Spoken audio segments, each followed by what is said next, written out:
Hey friends, I'm Josh and welcome back to another Scream 5 update. I'm so excited. Now before I get started, if you haven't already, make sure of course that you subscribe, you like, you comment on this video, and if you're not following me on Instagram, you can at True Crime Nursery Rhymes. Pretty simple. Now let's get into it. Number 1. Set photos. My mind has been blown by all of these photos that have been coming out. It is calling back to the original Scream. The sets, the fog, even the lighting is super creepy. There hasn't been that kind of vibe, that kind of feel since the original Scream movie. Now I love Scream 2, 3, and 4, but they were missing that aspect, that atmosphere, if you will. There was just some small details missing. And these new directors and producers, I'm sure the cast and crew are all trying their hardest to bring back the original feeling of the original Scream. Now in some of these photos you can see that there are some old school cars, which again, we're wondering, is this a prequel? What time and place is this movie taking place in? Are we having a lot of flashback sequences?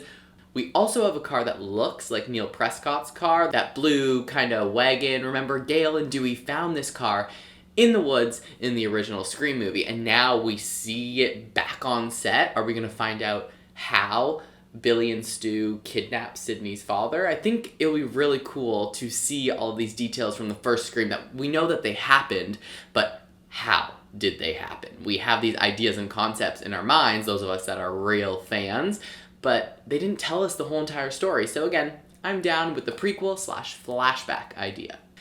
Number 2, chase sequences. Again, this is something that's been missing from a lot of the other Scream movies. We had these chase sequences, we had a lot of tension build up, but nothing compares to the original Scream movie. Just that opening 10 minutes with Drew Barrymore is beyond. It's probably one of the most iconic film sequences in all horror movies. So we've been missing a lot of that. I mean, in Scream 2, we had a little bit of a car chase situation, and Scream 3, we had a few chases through some movie sets, and there was just that feeling, that chase, that you're being chased, that was missing. So in Scream 5, people are thinking we're gonna have a bunch of chase scenes. Apparently something's being filmed in a mall. Like, why else would they film stuff in a mall? Are they just gonna be hanging out there? I think there's gonna be more to it than that. We also have some bowling alley scenes that are coming, which I find really interesting, because in the Scream TV series, there was a whole, basically, episode, a big chase sequence in a bowling alley. And we come to find out that 2 of our main characters actually work in a bowling alley in Scream 5. So is this going to be the same bowling alley from the TV series? I kind of hope not, because even though they're supposed to take place in the same universe, for me, they were very separate. And we'll get to the TV series a little bit later. We also have what appears to be a car chase sequence, or at least something happening with a cop car, which we saw in Scream 4, Dewey speeding along, flips a U-turn to go save Gail at the Stabathon, and I mean, that was really the end of it. I think it'd be really cool to see Ghostface driving a car, maybe Ghostface is running from the cops, or chasing the cops, or something's happening. We need something a little more excitement with these chase sequences in Scream 5, and I think we might get it. Number 3, Neve Campbell did an interview. She was on The Talk recently, and the ladies of The Talk, fun fact, I actually went and saw The Talk, and they called me on stage to do a little dance-off, which was really awkward and funny, and I want a mug. So the ladies of The Talk asked Neve Campbell what her thoughts were, and if she could share anything with us about Scream 5. She said, and I quote, "I'm 47 years old, and I'm going to be covered in blood. I'm excited to see Courtney and David and work with this new young cast." That says it all. Neve Campbell covered in blood. Hello, there's going to be a lot of crap going down in Scream 5 with her specifically.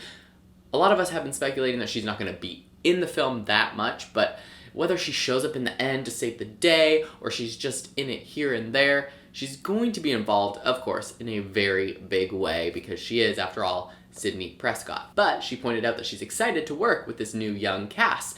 So that means she's going to be interacting with them, filming new scenes with them. She's involved. So I think chill out and stop being afraid that Sydney Prescott won't be in Scream 5 that much. She will be. Number 4, Kirby might be coming back. I meant to bring this up in my previous video about my Scream 5 updates, but I kind of just pushed it away and pushed it away because, if I'm being honest, Kirby isn't my most favorite character of all. Sure, she's probably one of the best characters in Scream 4, but I just didn't feel connected to her, nor did I feel connected to any of the other characters. For Scream 1, 2, 3, I felt like I got to know a lot of these characters. They were funny, they were sassy, they were what they were. Again, nothing like the original Scream, but Scream 4 didn't really do it for me.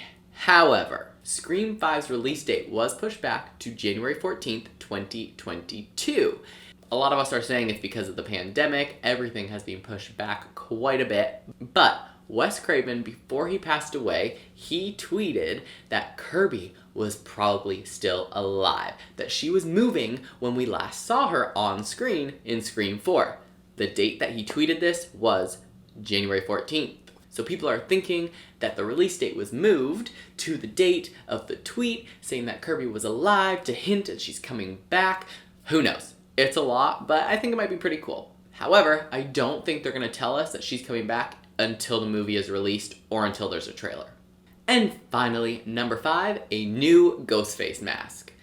Now, I am very apprehensive when it comes to the Ghostface mask. I love the original. I hate all of these Halloween designs. I don't know why they just get under my skin. They're neon. They've got blood on them. I actually don't mind the bloody one that much. But they light up. They have a tongue coming out of their mouth. I know the one from Scary Movie is funny. But all of these other ones, the Scarecrow one, no, thank you. I do not want to see that in the film. However, Roger L. Jackson, who is the voice of Ghostface, did an interview, and he stated this. I'm going to read it right off the screen. There's been a rumor going around that the ultra-white mask is involved. What I will tell you is, yeah, the main killer does not have the ultra-white mask. There's something else involved, and it's not the white mask. Excuse me? What does this mean? So the ultra-white mask, which is the OG black and white Ghostface mask, is in the film. However, the main killer, I think that's giving away a lot, will be wearing something else.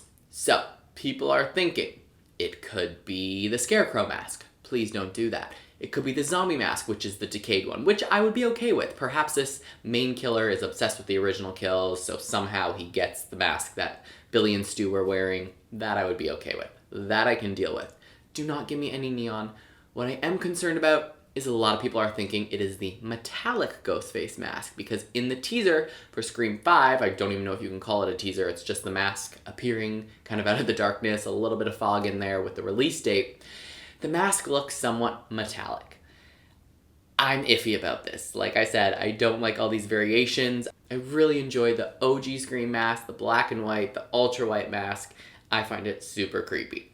Then I got to brainstorming, and I thought every killer in the Scream franchise ends up shot in the head.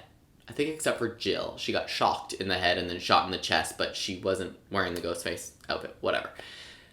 Most of them get shot in the head. So I was thinking perhaps the killer in Scream 5 somehow makes a Ghostface mask that is bulletproof, which would then make Ghostface basically unkillable, unpenetrable, and he just keep on coming and coming and coming. You think you shoot him in the head, you think he's dead, and he's not. That would definitely be a twist and a turn. And then what's Sydney gonna do?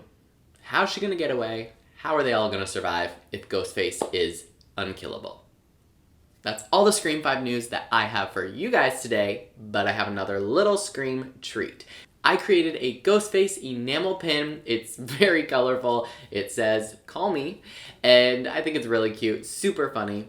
It is available now in my online shop, www.truecrimenurseryrhymes.com. So go ahead, buy it for your friends, buy it for your family, buy it for everyone you know that loves the Scream franchise.